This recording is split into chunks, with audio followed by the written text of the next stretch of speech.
Hola, muy buenos días. Muchísimas gracias por estar aquí de nuevo. Y en el día de hoy vamos a seguir con el protocolo de anamnesis por distintos aparatos u órganos y vísceras para intentar conocernos un poquito mejor y saber por dónde circula nuestro cuerpo. En el día de hoy vamos a empezar a hablar sobre riñón como órgano y también como sistema, y un poquito también sobre su meridiano en cuanto a la sintomatología que nos puede dar para así conocer cómo va funcionando. Recordaremos que el riñón es el órgano más importante que hay. Es el órgano de la vida. Él controla pues todo sistema óseo, tanto huesos, articulaciones, un importante sistema hormonal, y podemos decir que también controla todo el sistema emocional que nos puede rodear. Quiero decir con ello que unos buenos riñones significarían que emocionalmente estamos fuertes y por supuesto muy equilibrados.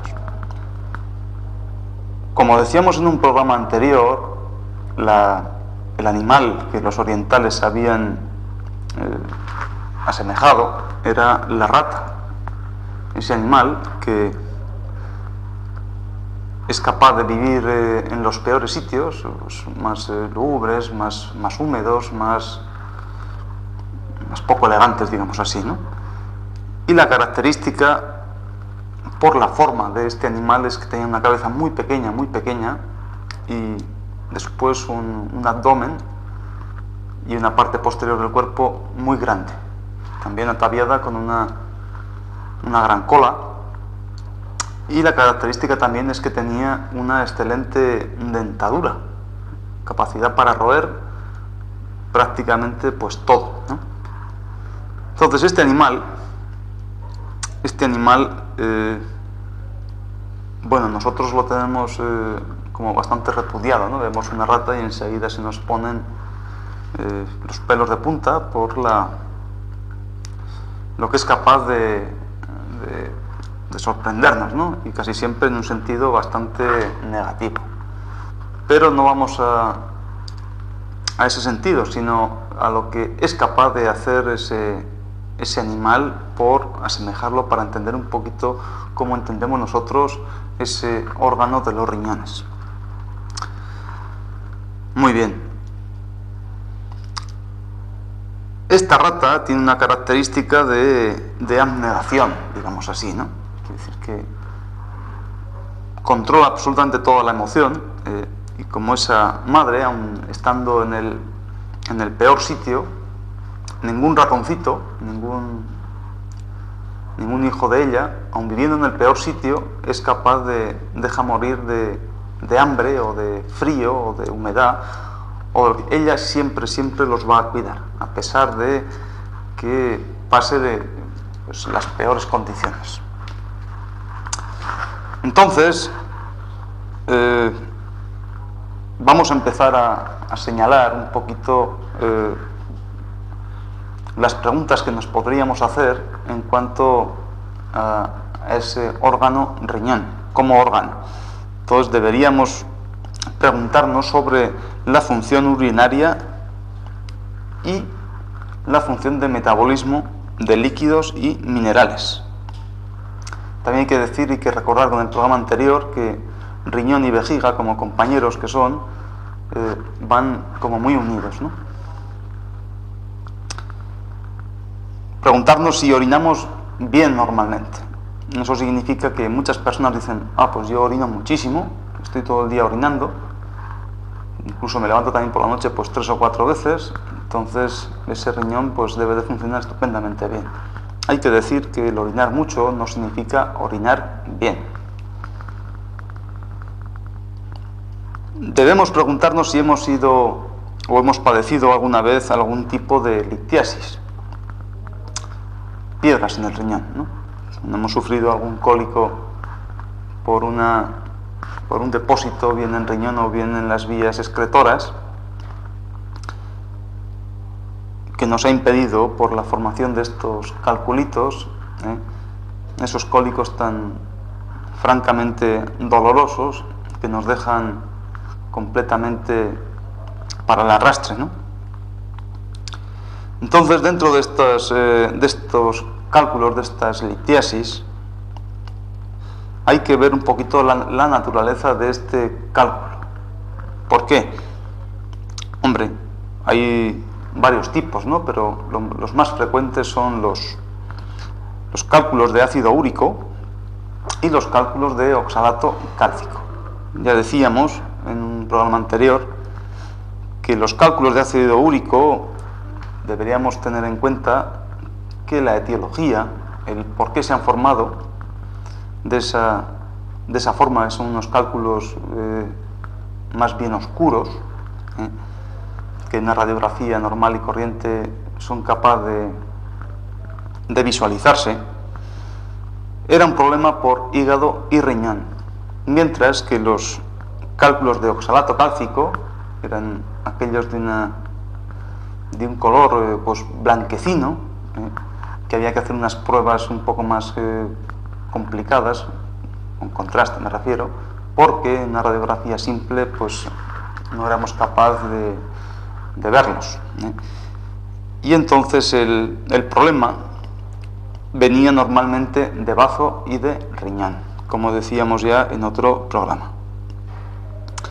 Había que preguntarnos si padecemos o retención de líquidos, sobre todo en los pies y en la parte más interna, en los pies y en la parte más interna de la pierna. Se forman aquí como unos edemas, porque no somos capaces de echar ese líquido que sobra del cuerpo y por tanto se va depositando en la parte más distal, y que es incapaz de subir hacia arriba y por tanto se va acumulando ahí. Preguntarnos si tenemos edemas por cualquier otro sitio del cuerpo. Preguntarnos también sobre si tenemos sed habitualmente. Entonces también, si tenemos sed, también hay que valorar un poquito cuánto bebemos en un día normalmente. Otra pregunta importante que tanto una pregunta importante es si tenemos o padecemos hipertensión arterial. Esta hipertensión que normalmente los médicos le damos tantas vueltas y muchas veces no sabemos la etiología, de dónde viene. En los últimos años, un buen tratamiento de riñón suele poner estas cifras que tanto nos preocupan en la normalidad.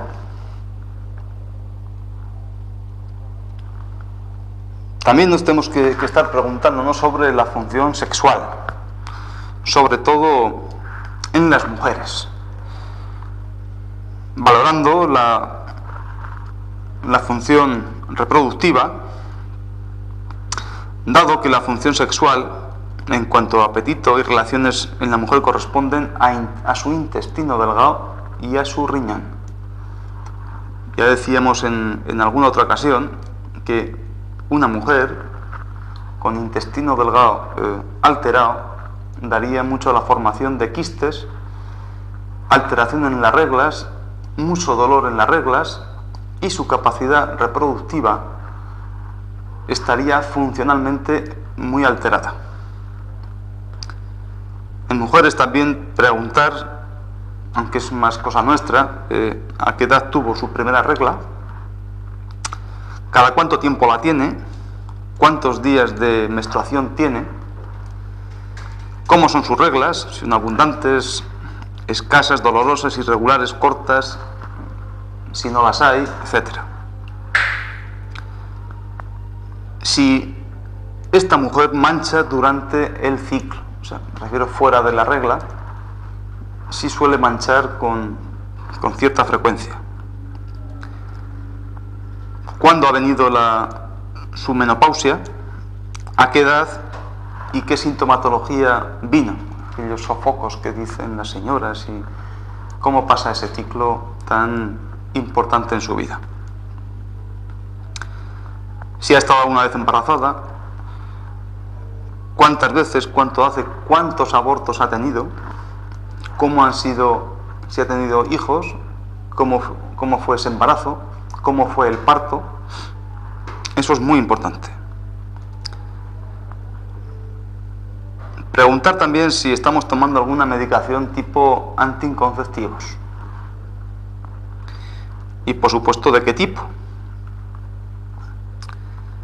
En cuanto a las preguntas que nos deberíamos hacer tanto para hombre como para mujer,